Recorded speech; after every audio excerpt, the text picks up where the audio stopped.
Hello everyone, I'm Vicky. It's my pleasure to share my speech entitled On Attractiveness. Have you ever imagined becoming truly charming? So you try to wear makeup to look beautiful or cater to others' preferences. You might even try hard to become physically and mentally strong. Everything looks great when you do these things. You gain good relationships and everyone admires you. But you lose yourself.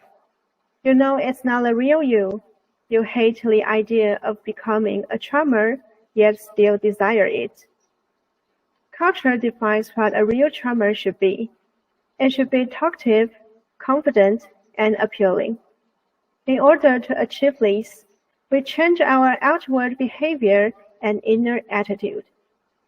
What culture tells us might be true, but what it doesn't tell us is that real charm comes from cultivating inner strength, not just following the crowd. Every time you deny yourself because of others' criticism, try to resist it. You know you're kind, generous, and caring. That's enough. There's no need to care about others' opinions. Stay firm in your own values. That is the way to become naturally charming. Thanks for listening. Have a nice day.